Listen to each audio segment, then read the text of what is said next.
Hello friends. इतिहास अड्डा के ऑनलाइन प्लेटफॉर्म पर आपका स्वागत है। तो दोस्तों, हमने भारत में यूरोपियन कंपनियों का आगमन पढ़ लिया था। आना कैसे हुआ था, कंपनियों की स्थापना कैसे हुई थी, उन सब के बारे में हमने जान लिया था। अब उसके बाद में हम देखते हैं कि भारत में जो यूरोपियन कंपनियां आई थी उनमें से सबसे पहले कौन आए थे? पुर्तगाली। आप सबको पता है कि पुर्तगाली सबसे पहले आए थे। वास्को डी गामा भारत में सबसे पहले आया था। उसके बाद में धीरे धीरे यूरोपियन कंपनियां भारत में आ गई और आकर के अपने व्यापारिक कारखाने स्थापित कर दिए सब जगह पर, अलग अलग जगह पर। लेकिन लेकिन दोस्तों, ये इनका किस तरीके का क्या प्लान था, उन सब के बारे में एक एक करके हम डिस्कस करते हैं। तो भारत आने वाली पहली व्यापारिक कंपनी जो थी वो थी पुर्तगाली। अब पुर्तगालियों का भारत में आने का कारण क्या था दोस्तों? जो यूरोपियन कंपनियां भारत में आई थी उनमें, यूरोपियन कंपनियों में भारत आने वाले पुर्तगालियों में सबसे पहले इनका आने का कारण क्या था? कारण जानते हैं। इनका कारण भारत में और भारत में क्या क्या करने इनका उद्देश्य था, मुख्य उद्देश्य। उद्देश्य कारण समझ लो या उद्देश्य समझ लो, दोनों एक ही है। या फिर उद्देश्य। तो पहला तो जो, क्योंकि आप लोगों को पता है जब वास्को डी गामा आया था उससे पहले उसका आने का भी मुख्य कारण क्या था? 1453 ईस्वी में कुस्तुनतुनिया पर तुर्कों का अधिकार हो गया था। कुस्तुनतुनिया पर तुर्कों के अधिकार की वजह से भारत में जो व्यापार करने का जो इनका रास्ता था वो अवरुद्ध हो गया। अब इन्होंने किसी मसाला व्यापार, मसाला देश थे ये भारत भी, दक्षिण पूर्वी एशियाई देश, श्रीलंका या फिर हारमूज, मलक्का, ये जितने भी देश थे ये मसाला देशों के नाम से जाने जाते थे। इनसे यहाँ से इनको बहुत ज़्यादा फायदा हो रहा था मसाले से, इसीलिए ये व्यापार कंटिन्यू करना चाहते थे। लेकिन इन्होंने जो पहला कारण बताया जाता है, अरब अरब और अरब और वेनिस के व्यापार, जो अरब देश थे और वेनिस थे वो मसाला जो व्यापार कर रहे थे उसके व्यापार की बात हो रही है कि व्यापार पर नियंत्रण करना। और दूसरा बताया गया ईसाई धर्म का प्रचार करना। जो ईसाई धर्म था इसका प्रचार करना भी एक कारण था। ईसाई धर्म का प्रचार करना भी एक कारण था। तो इनके कारणों में हमने जाने, लेकिन दोस्तों और क्या था? एक था कि मसाला व्यापार पर एकाधिकार करना। मसाला व्यापार पर एकाधिकार भी करना। इनका व्यापार तो सभी तरीके का हो रहा था, लेकिन एक स्पेशली तरीके से अगर हम मेंशन करें तो मसाला व्यापार व्यापार पर नियंत्रण करना। मसाला व्यापार पर नियंत्रण करना। यहां पर एकाधिकार करना, नियंत्रण कर सकते हो, यहां पर एकाधिकार कर सकते हो, एकाधिकार करना। यह जो था पुर्तगालियों के भारत में व्यापार करने के, जो है भारत में या फिर आने के उद्देश्यों के रूप में जाने जाते हैं। अब देखते हैं दोस्तों इन्होंने किस तरीके से काम शुरू किया। इन्होंने, आप लोगों को मैं पहले की क्लासों में बता चुका हूं कि भारत में जैसे ही यूरोपियंस आए थे तो इन्होंने अपनी एक कंपनी, व्यापारिक कंपनी यानी कि पुर्तगाली व्यापारिक कंपनी की स्थापना की। पुर्तगाली कंपनी की स्थापना 1498 ईस्वी में की। पुर्तगाली कंपनी की स्थापना 1498 ईस्वी में की। और आप लोगों को मैंने यह भी बताया था कि इन्होंने भारत में आकर के पहला व्यापारिक कारखाना कहाँ खोला था? कोचीन, केरल में। और सबसे पहले कहाँ थे? कालीकट में। तो ये अपना पहला व्यापारिक कारखाना खोल देते। और व्यापारिक कारखाना के संबंध की बात मैंने बताई आप लोगों को कि जो व्यापारिक कारखाना होता था एक तरीका का वेयर हाउसेस होते थे। वेयर हाउस का मतलब ये होता है कि जहाँ पे अपनी जो सामग्री थी उनको इकट्ठा करना। व्यापारिक सामग्री को इकट्ठा कर रहा है और वहां से फिर उसको जहाजों में लाद करके विदेशों में भेज देना या फिर पुर्तगाल के लिए भेज देना भारत से, तो वो इकट्ठा करने जगह जहां पर सामानों को, मसालों को या जो भी जिस भी चीज का व्यापार होता था उनको इकट्ठा करके रखना, वही क्या होते थे, व्यापारिक कारखाने हुआ करते थे इनके। तो धीरे धीरे धीरे इन्होंने इनका विस्तार करना शुरू कर दिया और व्यापारिक कंपनी की स्थापना हो गई और उसके माध्यम से काम करना शुरू कर दिया। तो दोस्तों इसके बाद इन्होंने एक महत्वपूर्ण काम जो किया था वो ये हुआ था कि इन्होंने अपने वायसराय यानी गवर्नर नियुक्त करना शुरू कर दिया था। गवर्नर का मतलब ये हुआ कि जो इनका शासन संचालन था, कंपनी को जो चलाने वाले थे वो लोगों को एक अधिकृत आदमी, अधिकृत जो है एक कंपनी के का संचालन करने वाला, उसको एक नियुक्त कर दिया इन्होंने। तो अब उस नियुक्ति प्रक्रिया के दौरान ये अपनी नीति का पालन करते हैं। तो इन्होंने अनेक तरीके की नीति अपनाई। तो पहला जो गवर्नर हुआ इनके अल्मीडा,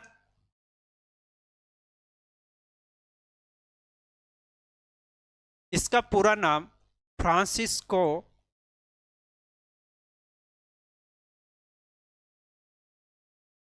अल्मीडा।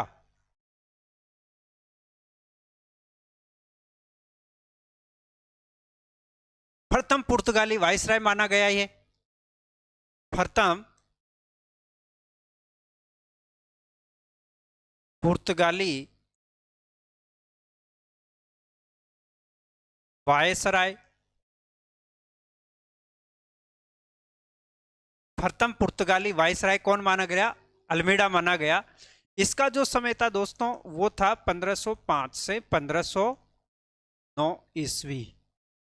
1505 से 1509 ईस्वी इसका समय माना गया अल्मीडा का। प्रथम पुर्तगाली वायसराय जो भारत में कंपनी को संचालित करने के लिए नियुक्त किया गया था, तो ये अल्मीडा था, फ्रांसिस्को अल्मीडा। दूसरी इसके बारे में जो खासियत थी, इसने क्या काम किया था, इसने दूसरा जो काम किया था, महत्वपूर्ण काम जो किया था वो ये था कि इसने ब्लू वाटर नीति, ब्लू वाटर पॉलिसी,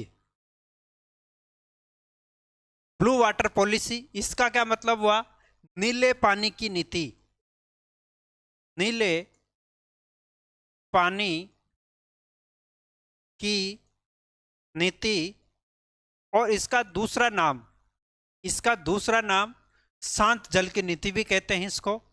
इसको क्या कहते हैं, इसको क्या कहते हैं, शांत जल की नीति। यह भी क्वेश्चन बन जाता है, शांत जल की नीति किसने शुरू की, तो ये था,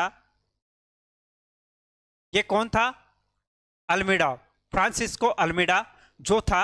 इन्होंने नीले पानी की नीति या फिर शांत जल की नीति, ब्लू वाटर पॉलिसी शुरू की। और इसका मकसद ये था कि ये इन्होंने जो समुद्र में अपना व्यापारिक कंट्रोल स्थापित करना शुरू कर दिया। इन्होंने शुरू में ही अपने जो भारत के किनारे किनारे तटीय क्षेत्रों पर अपना व्यापारिक अधिकार स्थापित करना इसका मुख्य उद्देश्य था। एक ये भी बात लिख लेते हैं, इस शांत जल की नीति का उद्देश्य क्या था। इस शांत जल की नीति का जो उद्देश्य था वो था तटीय प्रदेशों के साथ साथ व्यापारिक भारत तथा अरब, क्योंकि अरब के व्यापारी भी भारत में ही तो व्यापार कर रहे थे पहले। आप लोगों को पता है, अंग्रेज ये जो भी यूरोपियंस थे, इनसे पहले अरबों का व्यापार भारत के साथ बहुत अच्छे लेवल पर था। तो भारत और अरब के व्यापारिक एकाधिकार पर, व्यापारिक एकाधिकार, व्यापारिक एकाधिकार पर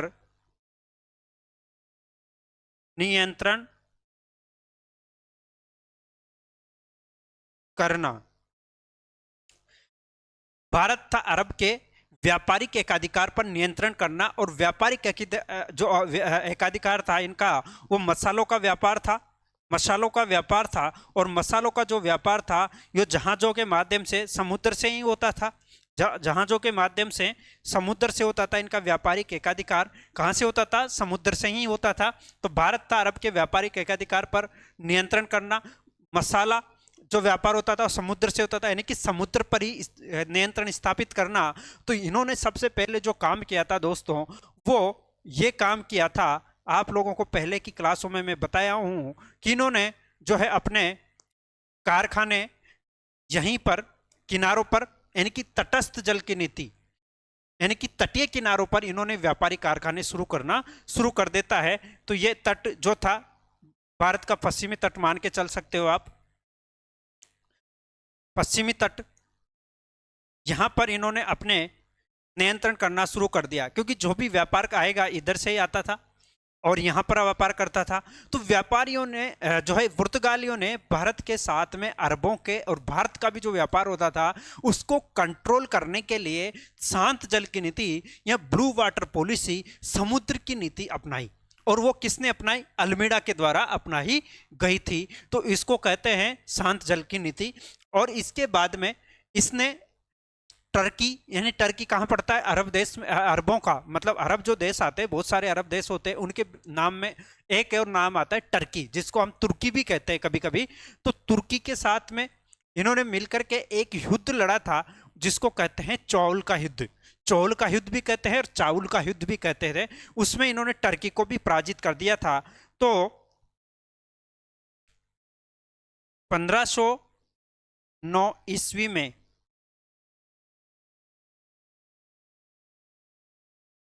1509 ईस्वी में चौल या चाउल के युद्ध में,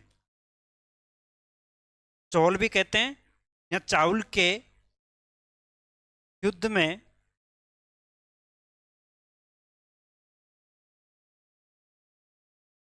टर्की को पराजित किया।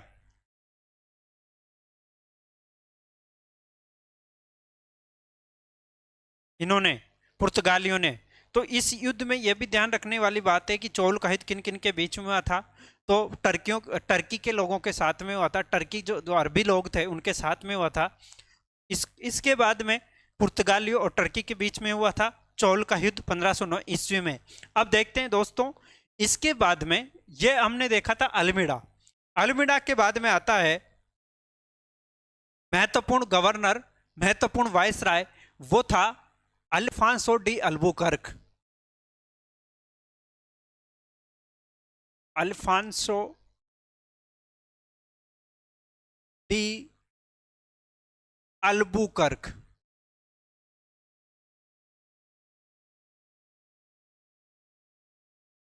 Sorry, Albuquerque.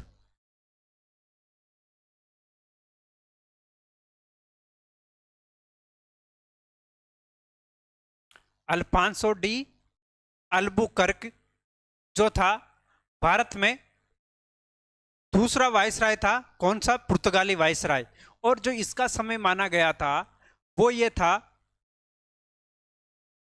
1509 से 1515 ईस्वी। 1509 से 1515 ईस्वी इसका समय माना गया। दोस्तों महत्वपूर्ण इसके बारे में स्टेटमेंट ऐसा माना गया है कि ये जो था ये वास्तविक संस्थापक था भारत में। पुर्तगाली साम्राज्य का वास्तविक संस्थापक अगर माना गया है किसी को तो वो कौन सा? अल्बुकर्क।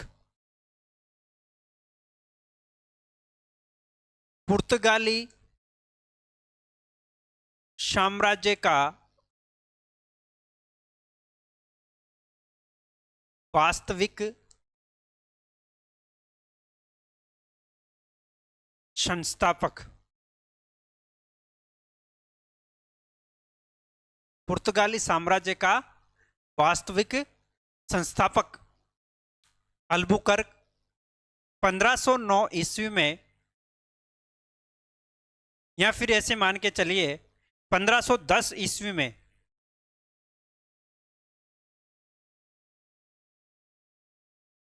1510 ईस्वी में गोवा पर अधिकार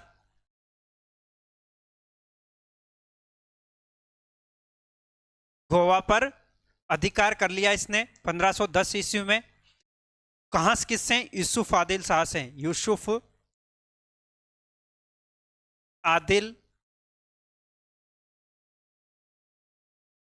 शाह से गोवा को छीन लिया। तो गोवा इसके बाद में जो है गोवा ही इनकी राजधानी बन गई पुर्तगालियों की। बाद में गोवा पुर्तगालियों की व्यापारिक राजधानी बनी। व्यापारिक राजधानी बनी। तो गोवा पर जो अधिकार कर लिया 1510 ईस्वी में, किसके समय किया गया भाई? ये अल्बुकर्क के समय किया गया। इसके बाद में वास्तविक संस्थापक क्यों माना गया? इसी को माना गया। और इसने धीरे धीरे भारत के तटीय प्रदेशों पर अधिकार करना शुरू कर दिया। अल्फांसो डी अल्बुकर्क ने अपने क्षेत्र का विस्तार भी किया। फ्रांसीसी जो है पुर्तगाली क्षेत्र विस्तार था, इसका विस्तार भी करना शुरू कर दिया। और दोस्तों इन्होंने, पुर्तगालियों ने ही, यहाँ पर ऐसे मानकर चल सकते हैं कि इसके बाद के शासक ने कहा कि वाइसराय मान सकते हो आप। शासक तो कैसे मानेंगे, वाइसराय है। वाइसराय, उन्होंने कार्टज नाम की एक पद्धति जारी की जाती है, कार्टज। और उस कार्टज पद्धति के लेकर ही ये व्यापार कर सकते थे अरबी भारत। यहाँ तक कि मुगल सम्राट अकबर था, उसको भी अपना व्यापार करने के लिए एक समुद्र से कार्टज लेना पड़ता। यानी कि कुल मिला के बात यह थी कि पुर्तगालियों का समुद्री व्यापार पर पूरी तरीके से कंट्रोल स्थापित हो गया। तो उसके लिए सबसे महत्वपूर्ण जो काम शुरू किया था वो किया था अल्बुकर्क ने। इससे पहले इन्होंने अनेक क्षेत्रों पर धीरे धीरे अधिकार करना शुरू कर दिया था। जैसे मैंने आपको बताया कि गोवा पर अधिकार कर लिया 1510 ईस्वी में। बाद में गोवा को व्यापारिक राजधानी बना दिया। फिर इसके बाद में ये धीरे धीरे करके जो है अरबों के साथ में जो व्यापार होता था उसको कंट्रोल कर दिया। भारत के साथ व्यापार को इन्होंने कंट्रोल कर दिया। तो इस तरीके से सभी जो व्यापारिक मार्ग था, समुद्री मार्ग था, उसको भी इन्होंने कंट्रोल कर दिया। इसके बाद में अगर देखें तो आगे अल्बुकर्क जो था, इसने 1515 ईस्वी में जब इसकी मृत्यु हुई, जब 1515 ईस्वी में अल्बुकर्क की मृत्यु हुई, तो इसके बाद में नूनो डी कुन्हा करके एक नए गवर्नर या वाइसराय बनते हैं और उनके बारे में भी हम जानेंगे।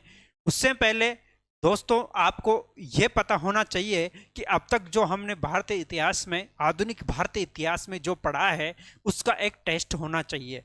तो आपका एक टेस्ट होगा जो अभी मैं ऑब्जेक्टिव क्वेश्चन लेके आऊँगा, विद सॉल्यूशंस होगा वो, और उसको आपको एक एक करके आपको सॉल्यूशन में करवाऊंगा। और आपको अब तक की जो क्लासें हुई थी मुगल साम्राज्य का पतन से लेकर के अब तक की, यानी कि जो पुर्तगाली कंपनियों का, यानी कि भारत में यूरोपीय कंपनियों का आगमन था, वहां तक यहाँ पर ऐसे मान के चलिए मुगल साम्राज्य में जो नवीन राज्यों का उद्भव भी हुआ था, उन सबको मतलब पूरा जो एक पूरी होलिस्टिक जितनी भी महत्वपूर्ण टॉपिक थे वहां से लगभग 50 से 60 क्वेश्चन होंगे और उनको लेकर के मैं आपको बताऊंगा, सॉल्यूशन कराऊंगा। तो जुड़े रहिए मेरे साथ।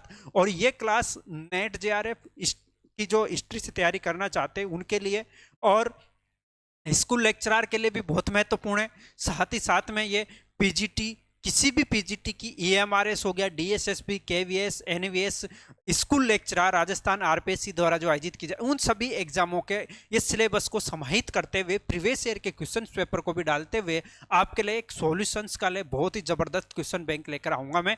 और उसके लिए आप सभी दोस्त अपने दोस्तों को भी बताइए जो हिस्ट्री से तैयारी कर रहे हैं। बहुत ही बेहतरीन, उसके साथ साथ आपको पीडीएफ भी दी जाएगी। तो दोस्तों जुड़े रहिए मेरे साथ। धन्यवाद।